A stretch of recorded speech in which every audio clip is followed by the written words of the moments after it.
Hey everybody, welcome back. Mr. G here again. This is in another class in the series for Elic 200 electric machines. Today we're going to be talking about a very special type of AC motor. So we're going to have a couple of lectures on this type of motor. Today's version is on the three-phase Squirrel Cage induction motor. Long name for a very, very common and popular type of motor in industry. It's a very special kind of motor. If you remember our discussions from the previous classes, we talked about AC motors, and we have this rotating coil inside a magnetic field, and the electricity enters into that rotating coil through slip rings and brushes. And if you remember, the purpose of the slip rings and brushes is so when the motor is spinning, the wires external do not get all twisted up. So as we're feeding electricity into the motor, the electricity goes in through the brushes, to the slip rings, and then through the rotating coil of wire. A squirrel cage induction motor does not have any brushes and does not have any slip rings. The electricity that is required inside the motor comes from somewhere else. So if you remember, Fleming's left-hand rule for motors states that if we have a magnetic field and a current-carrying conductor inside a magnetic field, the end result is movement. So, we must have a magnetic field and we must have a current-carrying conductor inside the magnetic field in order to get movement. If we don't have a magnetic field, we get no movement. If we don't have any current, we get no movement. So again, you need the magnetic field and you need the current carrying conductor inside the magnetic field to get the movement. So, with our other style of motor, the current in the conductor, so the current in the conductor comes in through the brushes and the slip rings. Take that away, and we have no way of getting electricity inside. So, the solution is right in the name: induction motor. This is the key word right here, induction. What that means is the electricity that is required inside the motor, so the electricity that's required inside the motor is created by the motor itself. The motor induces its own current into these windings. Once I have magnetic field, induced current, I can have movement. So again, with the squirrel cage induction motor, the current needed inside the rotating part comes from induction, not external.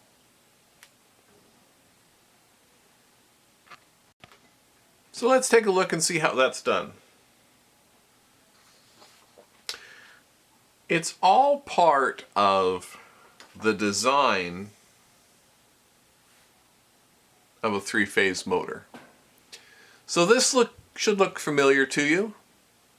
This is very similar to the stator and winding setup that we had in our very first classes when we talked about the three-phase generator.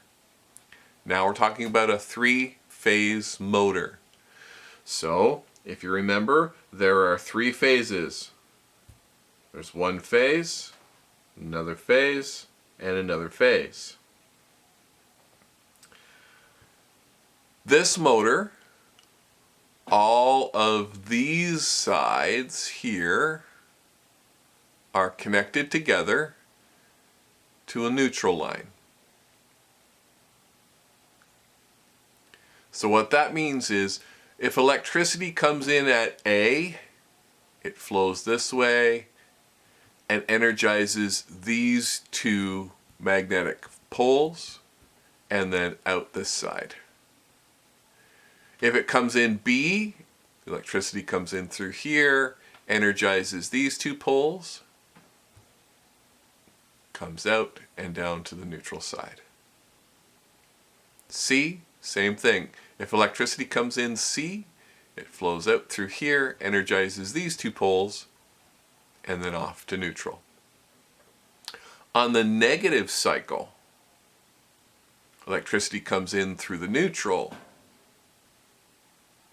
and out what we call the line. So, this is called the line. This is called the line. And this is called the line.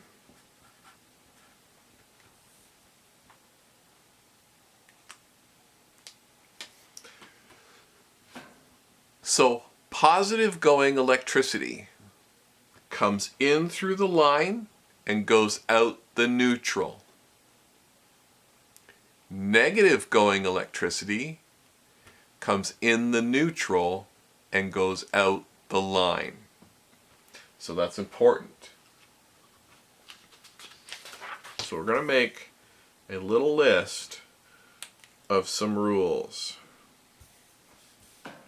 So positive comes in on the line, out on the neutral. Negative going current comes in on the neutral and out on the line.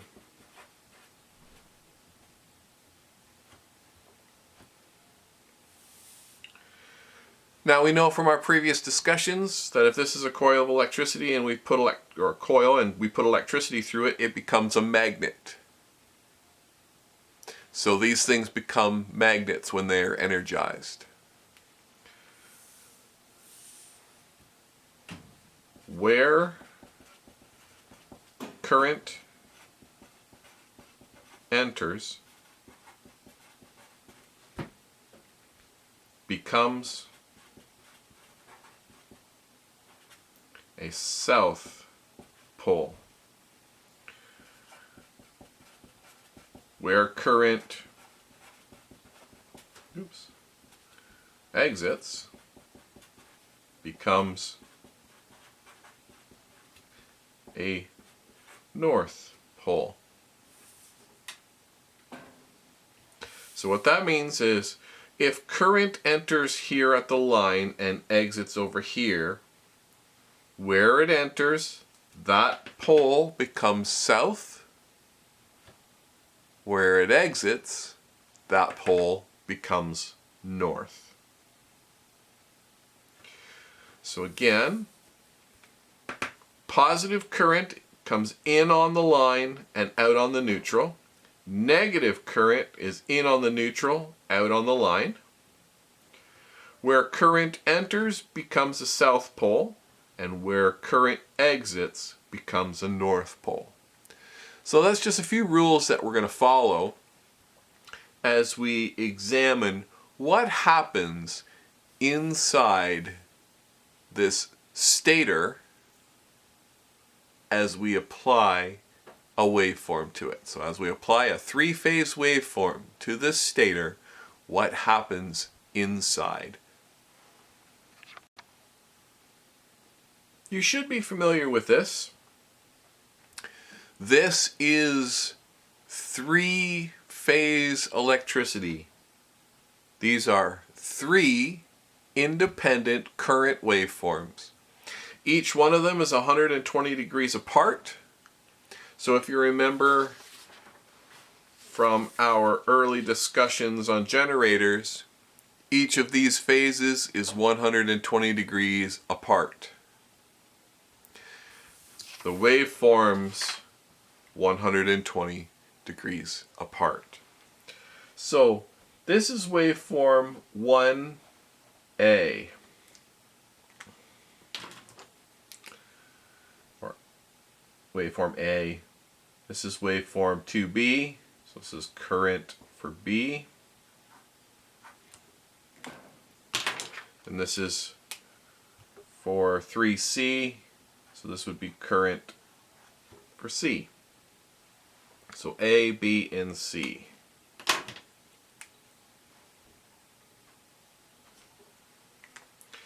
So 3 independent current waveforms. So what I'm going to do is I'm going to try and to make it easier for you folks to follow, I'm just going to add a little bit of color to the waveforms to distinguish them.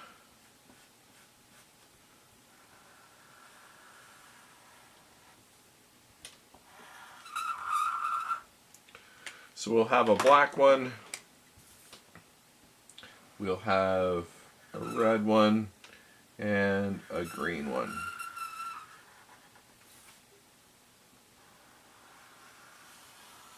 There we go. So hopefully that makes it a little easier for you to see.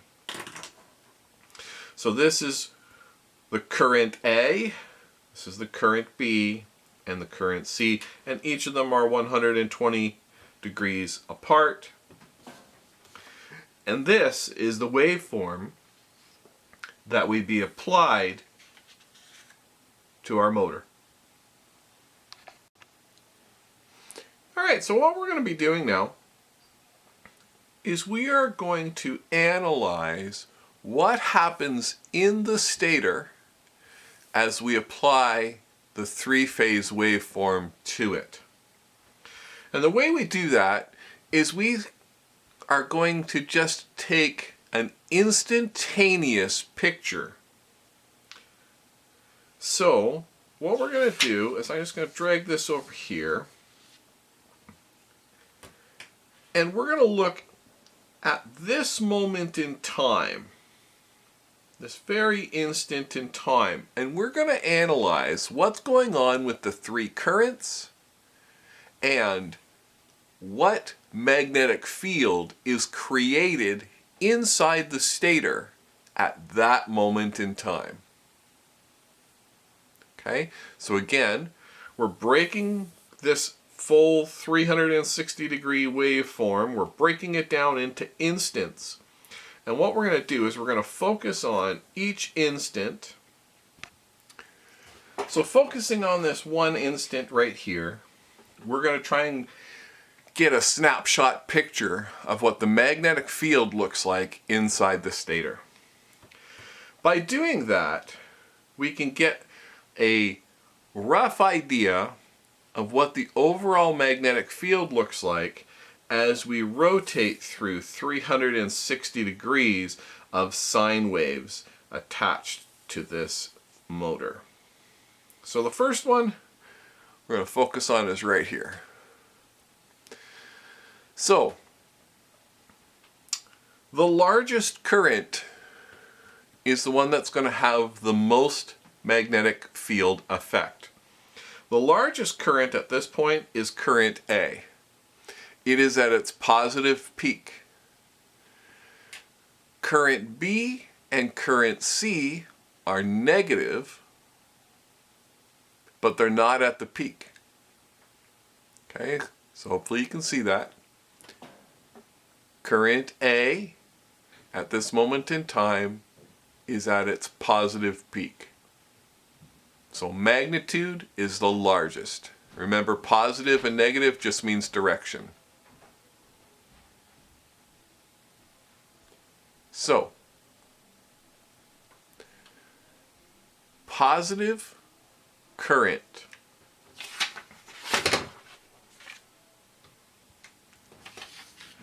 positive current enters in on the line and out on the neutral. Remember, negative current is in on the neutral, out on the line. And where the current enters becomes the south pole, and where the current exits becomes the north pole. So, positive current is going to come in on the line and go out on the neutral. Where it comes in creates a south pole. Where it exits creates a north pole.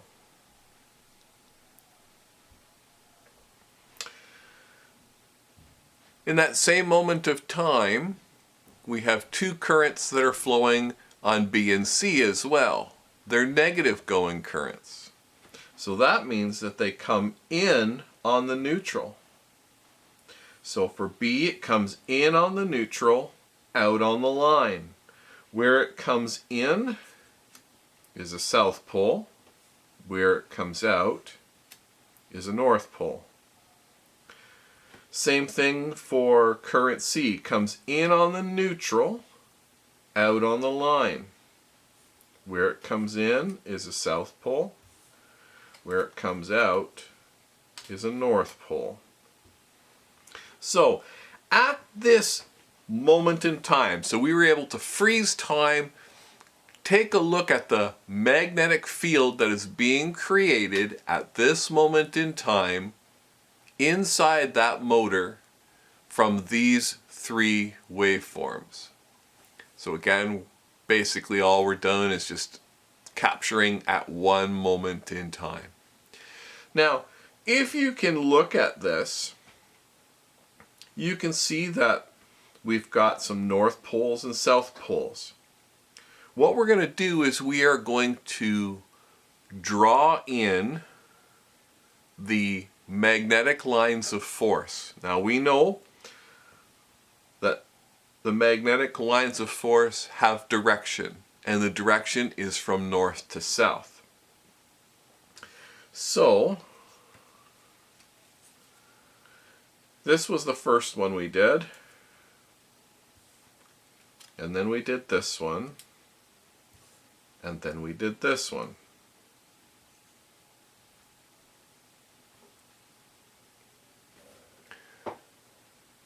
That is incorrect. If you remember, magnetic lines of force cannot cross, so we can't have this motion.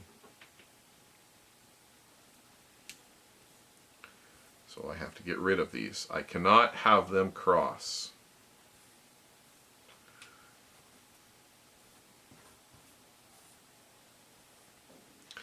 Now,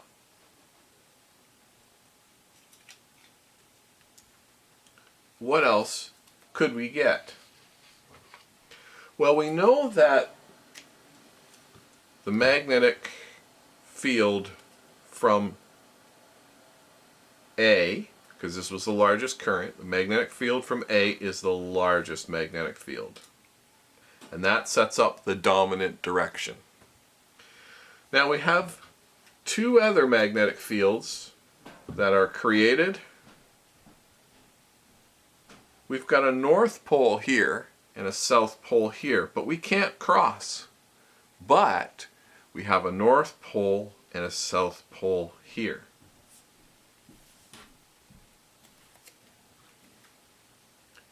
Same on the other side. We have a north pole and a south pole here.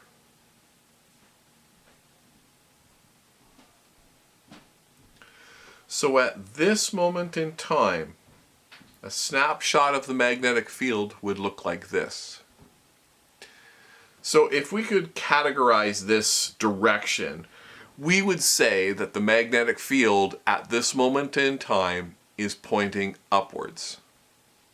So that's the dominant one and the two smaller ones. Magnetic field is pointing upwards.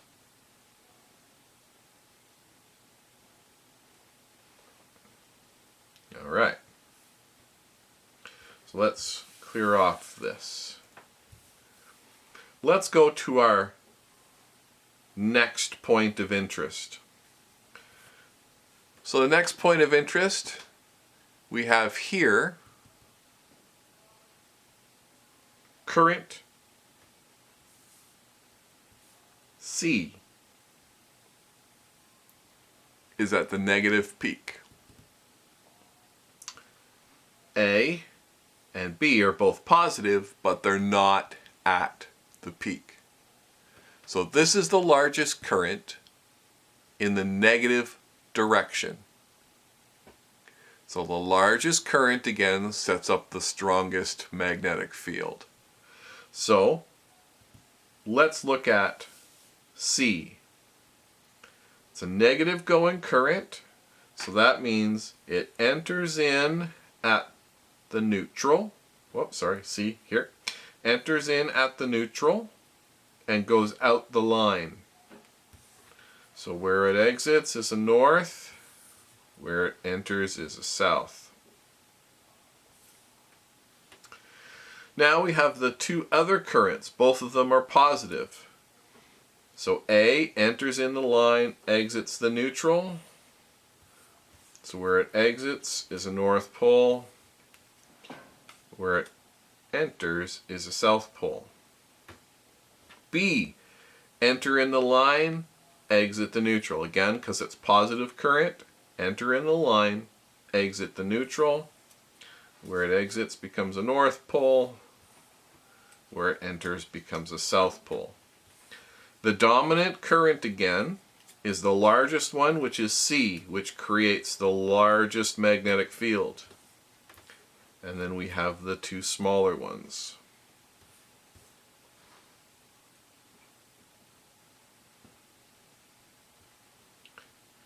If you look at this direction, remember our last one, the three of them were pointing up.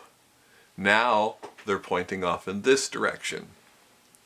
They have actually rotated 60 degrees. So the magnetic field has rotated 60 degrees.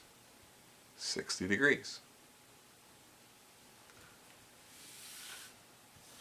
Let's take another look at the next moment in time.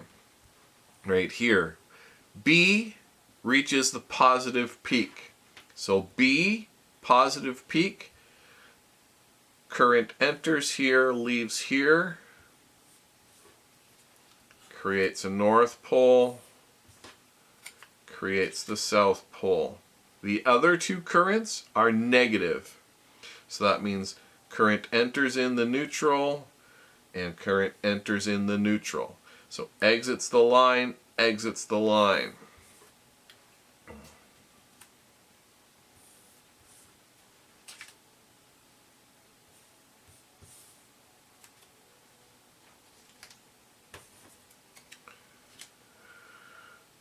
Now, the dominant current in this case was B. Here's B's current, north to south. The two smaller magnetic fields again. What is the general direction? Again, we have rotated another 60 degrees. Let's do one more. Right here, A is peak, so that's the dominant. It's negative peak. So that means current enters on the neutral, exits on the line.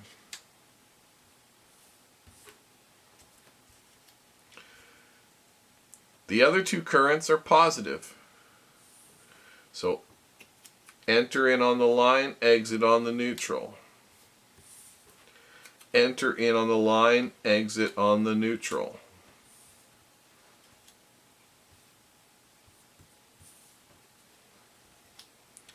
The dominant current is the largest one, and that is A in this direction. North to south, north to south.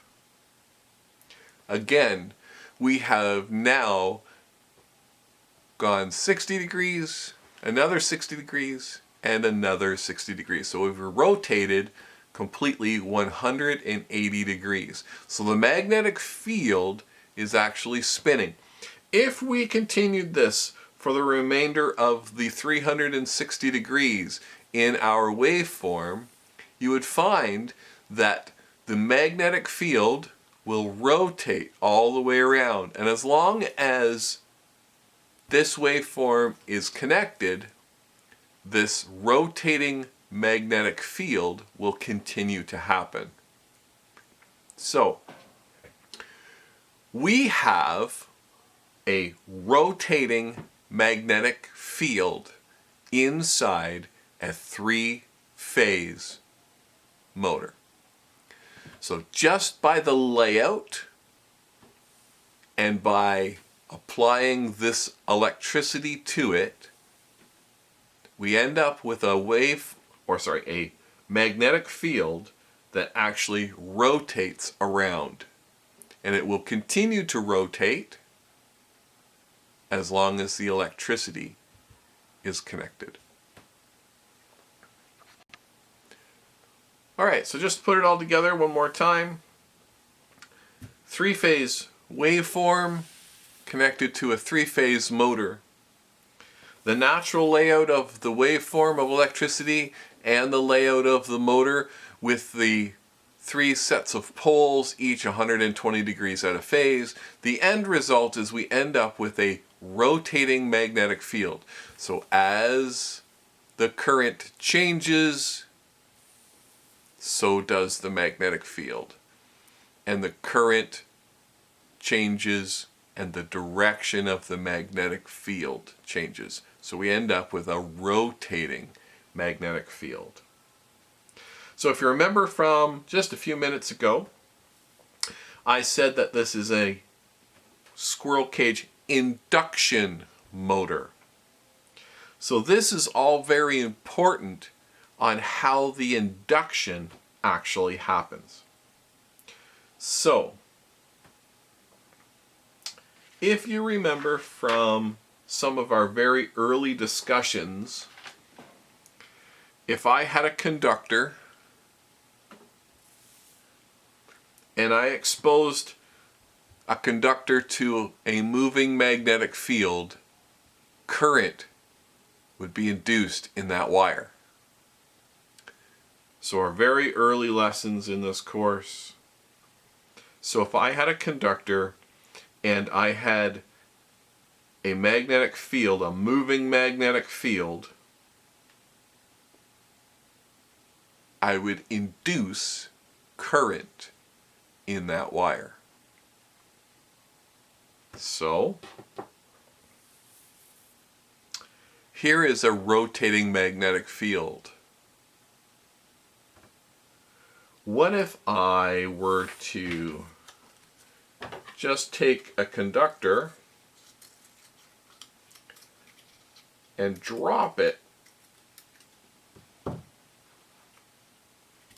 into that magnetic field? So as the magnetic field rotated by that conductor, current would be induced in that conductor. So again, it's the same idea. Conductor, moving magnetic field, induces current. Conductor, moving magnetic field, current will be induced in that conductor. Now remember, if we have a magnetic field and a current carrying conductor, we get movement. So,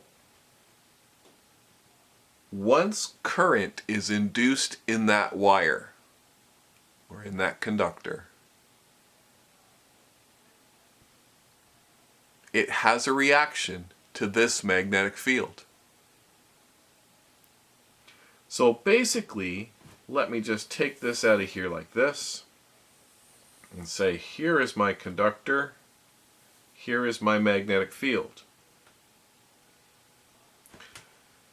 If the magnetic field swings past the conductor, current is induced in that conductor. So now there's current carrying conductor, and the magnetic field swings by again.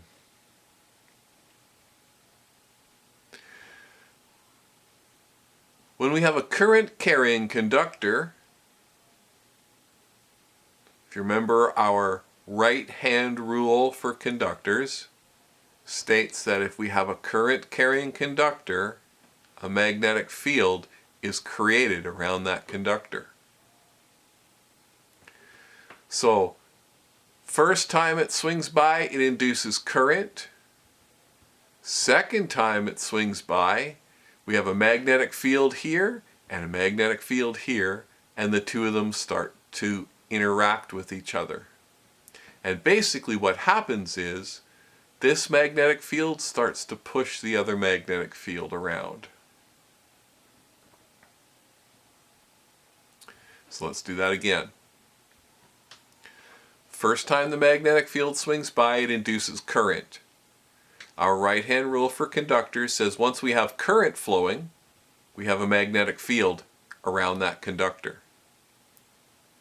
The next time that the magnetic field comes around, it interacts with this magnetic field now, and it starts to push it along.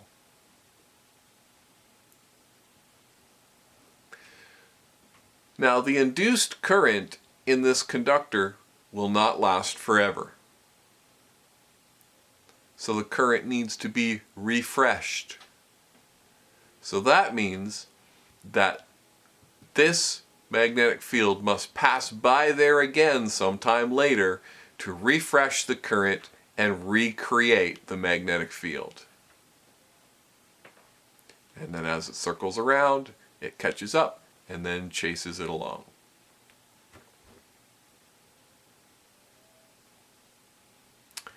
That's the concept.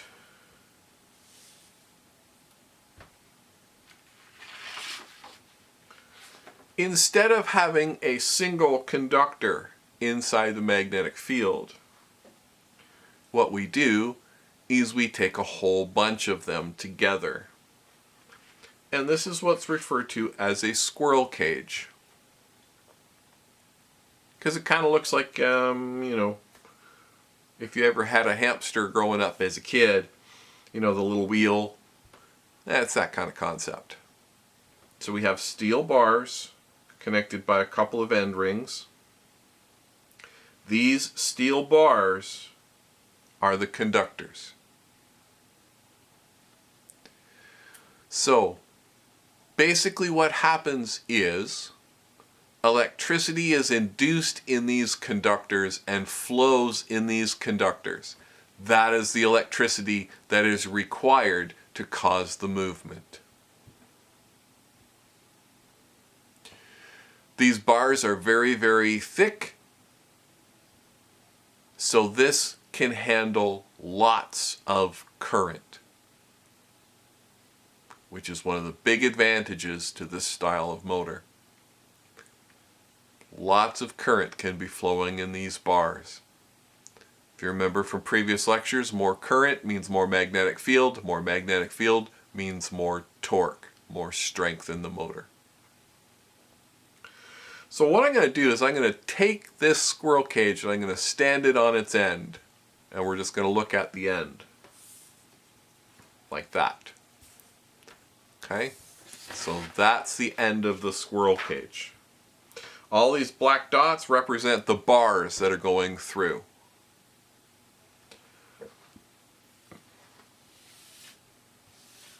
I'm now going to take the squirrel cage and drop it inside the motor.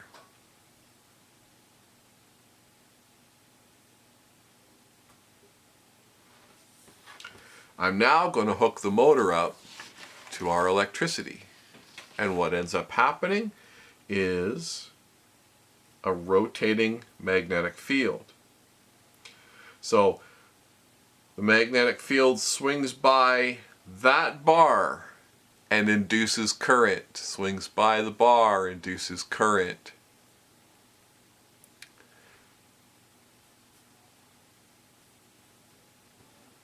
Once this thing creates its magnetic field around each of those bars, remember, right-hand rule, once there's current flowing through those bars, a magnetic field is created. So as the three-phase magnetic field that rotates catches up with those bars, it starts to push.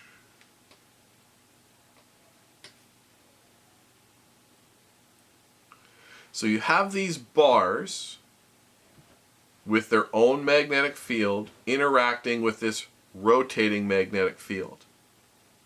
And basically what happens is the rotating magnetic field pushes against the magnetic field on the bars and causes this to spin.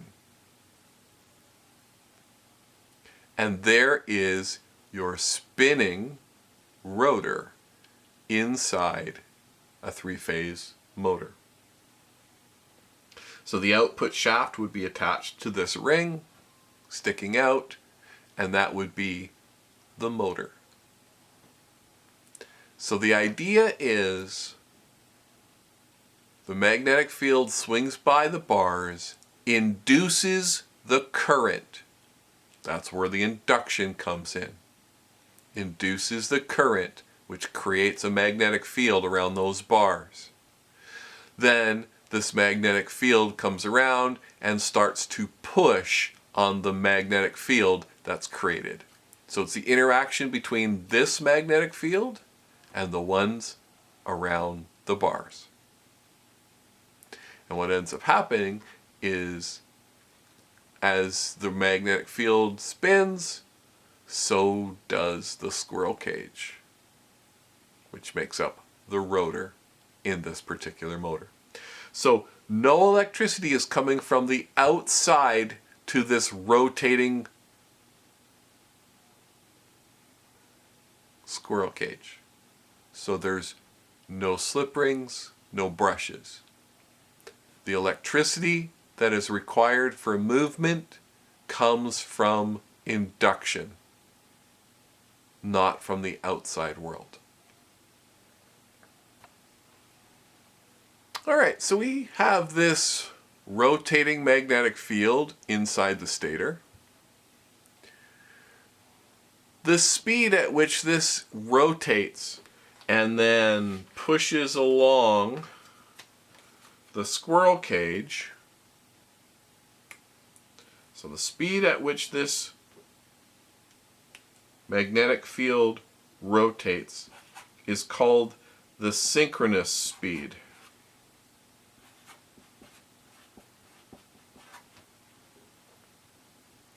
That's the speed of the magnetic field. Then there's something called the rotor speed.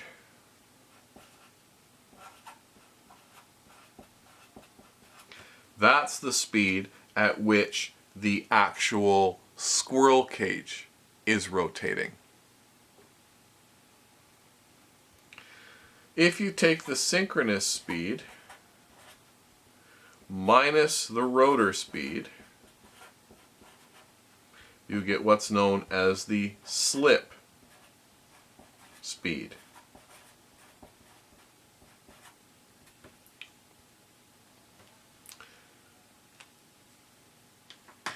It's impossible for the sync speed and the rotor speed to be identical. Because, remember, the magnetic field in these bars dies off. So every once in a while, we have to rejuvenate them. So that means in order to rejuvenate them, that means the magnetic field must pass by the bars again to refresh that current and keep that magnetic field going. So that means the magnetic field that's rotating around must be faster than the rotor speed, because every once in a while it has to pass by the bars. So the difference between the synchronous speed and the rotor speed is what we refer to as the slip. It can be given as a speed in RPM, or you can actually be given as a percentage. So if we looked at it as a percentage, we could say S, so that's the slip, is equal to the sync speed minus the rotor speed divided by the synchronous speed times 100%.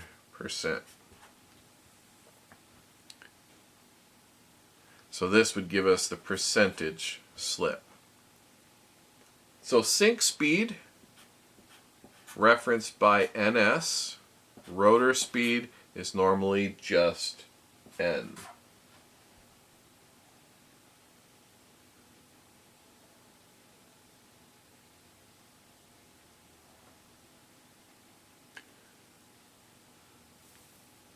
So, synchronous speed. The synchronous speed is dependent upon two different things. So NS is equal to 120, which is a constant, times the frequency, divided by the number of active poles.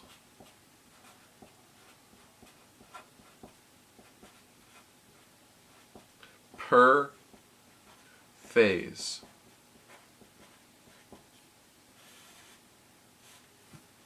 So I'll explain that in a second.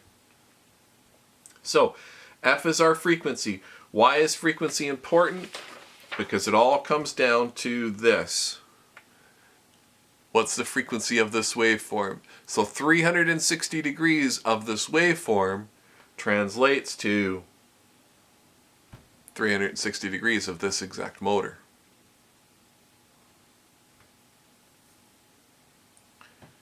So, the synchronous speed. So NS is equal to 120 F divided by the number of active poles per phase.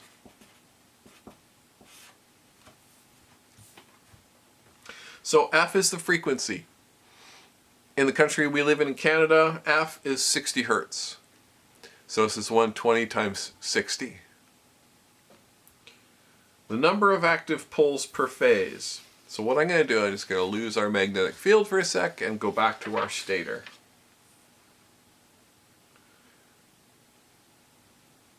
If I looked at the number of poles that are creating a magnetic field in each phase, so there's phase A, phase B, and phase C.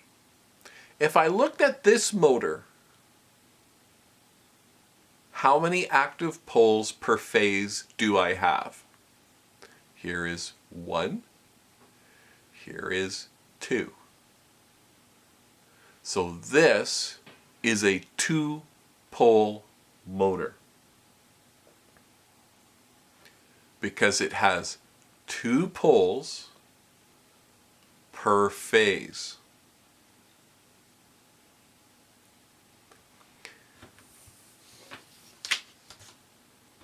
Very common, you can get 2-pole motors, 4-pole motors, 6-pole motors, and 8-pole motors. So the synchronous speed of each of those motors is this. If I apply it into this formula with 60 hertz, a 2-pole motor has a synchronous speed of 3,600 RPM. 4-pole, 1,800 RPM. 6-pole, 1,200 RPM. 8-pole motor, 900 RPM. And again, all I'm doing to get those numbers is to say 120 times 60 hertz, and then divided by, let's say, the 6-pole motor, 1200 RPM. So this is the speed of the rotating magnetic field in these motors. These motors are standards. So you can go to the store and you can say, I would like a 2-pole squirrel cage induction motor or a 4-pole, etc. And when you hook it up to the 3-phase electricity, when you have 60 hertz frequency, you will end up with the magnetic field rotating at this speed. Now remember, the actual rotor is slightly less. So the magnetic field always spins at this. That is based on the frequency and the design of the motor. The rotor will be slightly less, and the difference between the two is what we refer to as the slip. So as an example,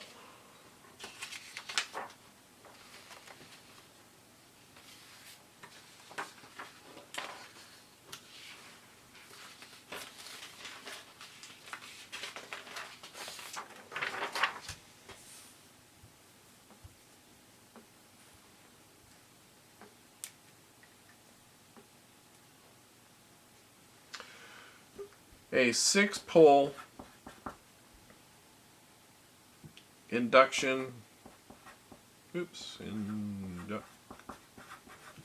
motor running at 60 hertz.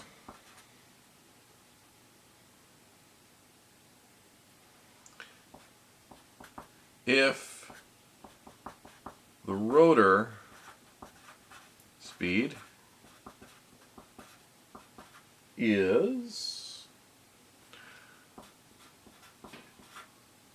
1140 RPM,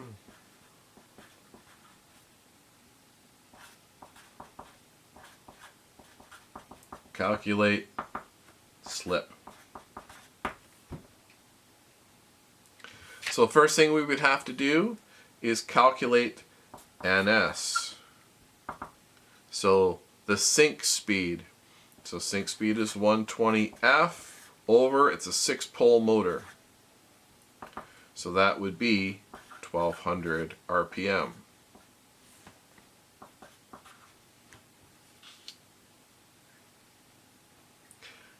We know the rotor spins at 1140 RPM. So therefore slip is equal to 1200 minus 1140. So we have a slip speed of 60 RPM.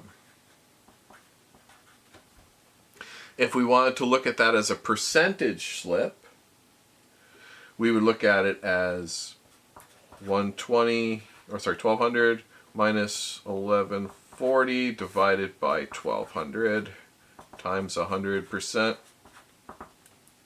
And this would be the percentage slip. And we plug those numbers in. So that is 1200 minus 1140 equals divided by 1200. So that would be a 5% slip.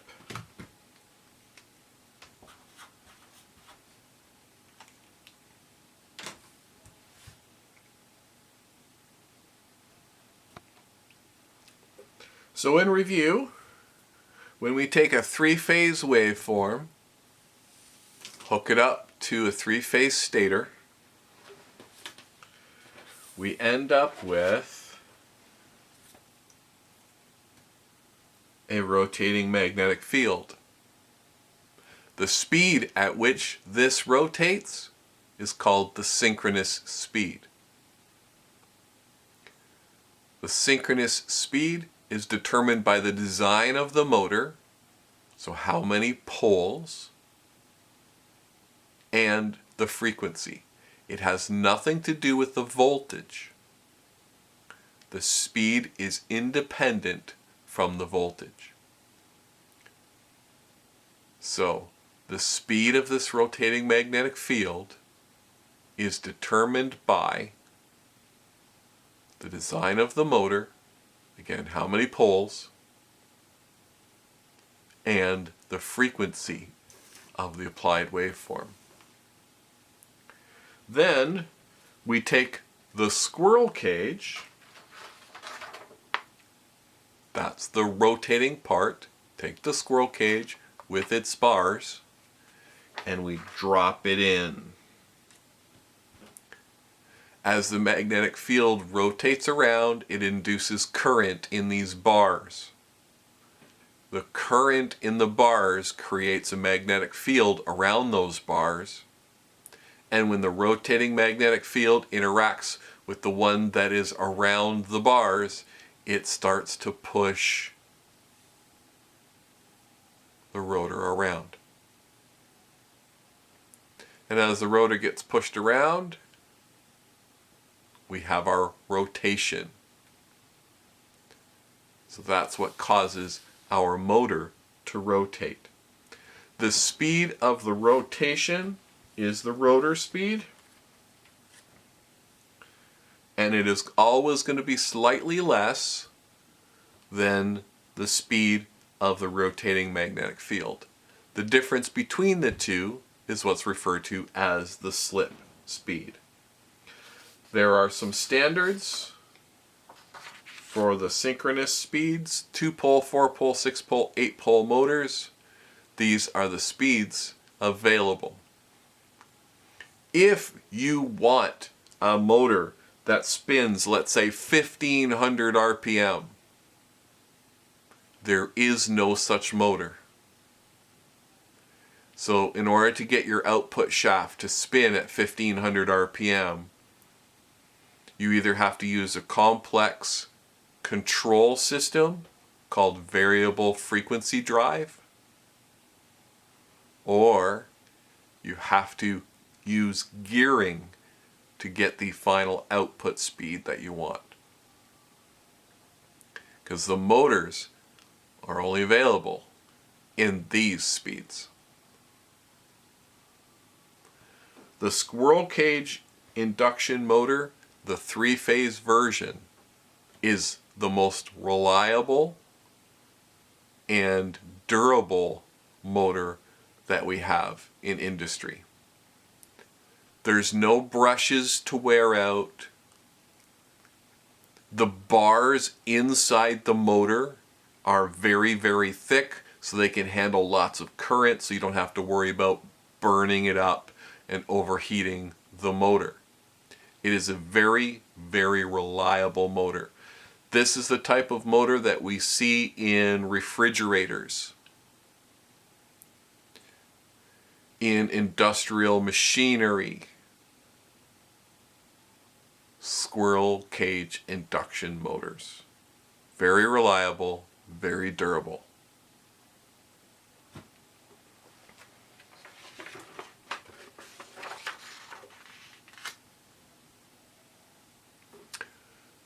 I hope this helps. Till next time, everybody stay safe. Take care.